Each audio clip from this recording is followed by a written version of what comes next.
शीतल, अहो मॅडम, तुम्हाला चालायला अजिबात येत नाही. काय झालं आहे? मॅडम, अगं ते राजेश आणि सोमेश माझ्या घरी आले होते गणित शिकण्यासाठी.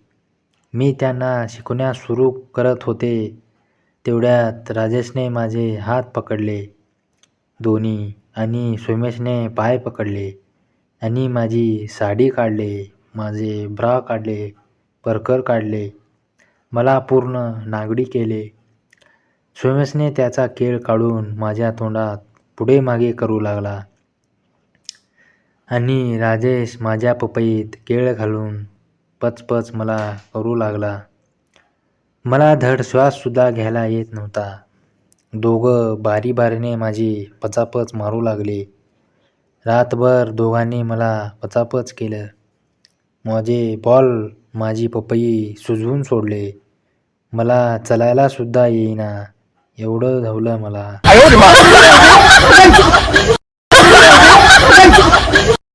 शिक्षक, बंडू, पेपर लिहायचा सोडून कशाचा विचार करतोस? बंडू, कुठल्या प्रश्नाचे उत्तर कुठल्या खिशात आहे याचा विचार करतोय सर.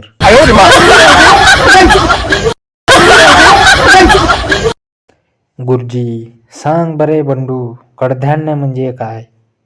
बंडू, गुरुजी, शेताच्या कडकडने जे धान्य उगवते त्यास कडधान्य असे म्हणतात.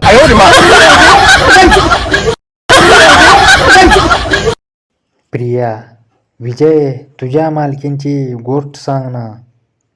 विजय, माझी मालकीन 26 वर्षाची कुवारी मुलगी होती. एक दिवस मालकीनने मला हलवताना बघितलं बाथरूममध्ये आणि मला म्हणाली, हे बघ, मी सगळं बघितलं आहे, व्हिडिओ केलाय तुझा. तू मला माझे बॉल दाब रोज सकाळ संध्याकाळ, नाहीतर व्हायरल करते बघ. मी तयार झालो आणि रोजच तिला तोंडात देऊन पुढे मागे करू लागलो. तिची पपई मारू लागलो थुक्का लावून.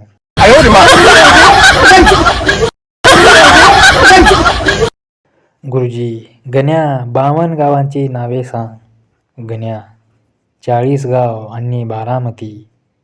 गुरुजी राजीनामा देऊन वनवासाला निघून गेले.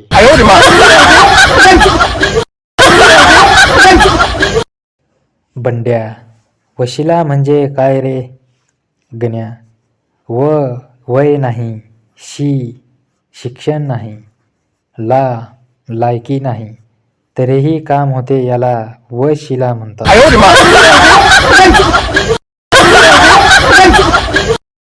चांदीच्या ताटात बदामी हलवा, शुभेच्छा, बस झाले, आता मटण खायला बोलवा.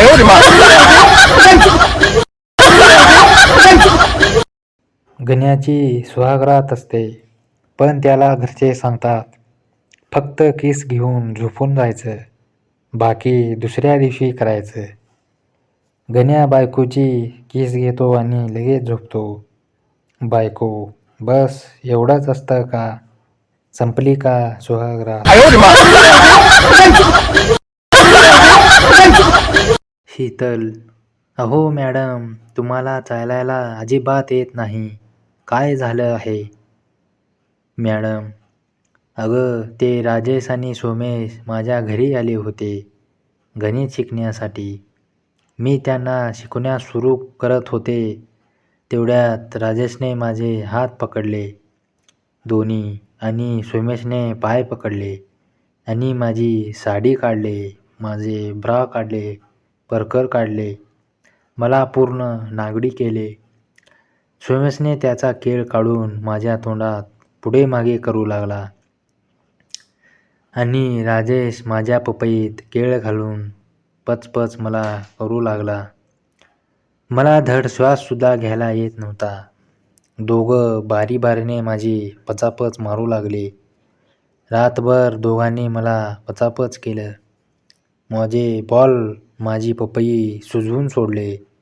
मला चालायला सुद्धा येईना एवढं धावलं मला.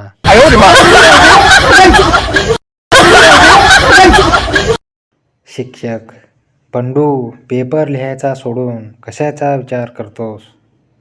बंडू, कुठल्या प्रश्नाचे उत्तर कुठल्या खिशात आहे याचा विचार करतोय सर.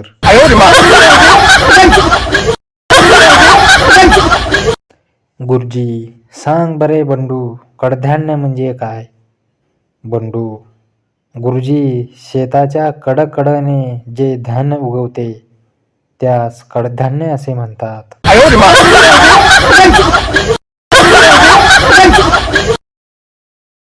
प्रिया, विजय, तुझ्या मालकींची गोष्ट सांग ना.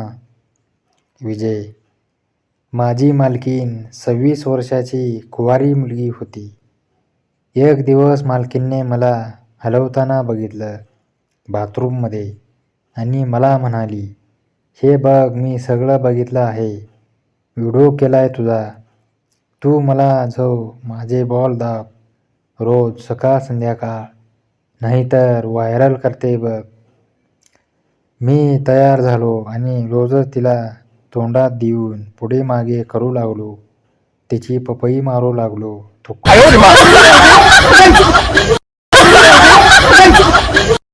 गण्याची सुहागरात असते, पण त्याला घरचे सांगतात फक्त किस घेऊन झोपून जायचं, बाकी दुसऱ्या दिवशी करायचं. गण्या बायकोची किस घेतो आणि लगेच झोपतो.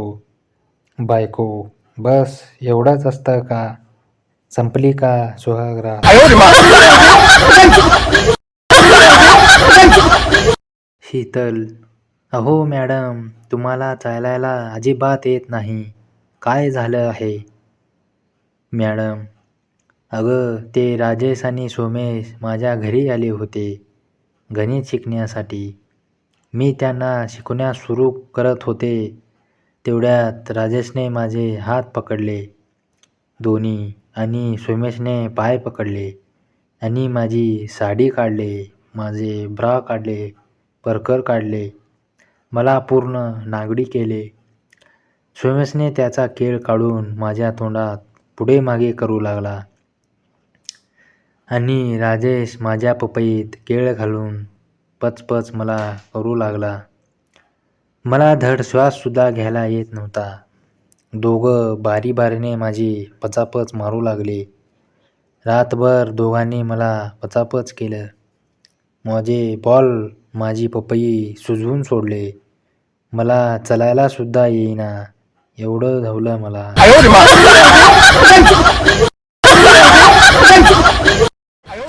ऑल इंडिया जोक या चॅनलला सबस्क्राईब करा, व्हिडिओला लाईक करा आणि आनंदी राहा, हसत राहा.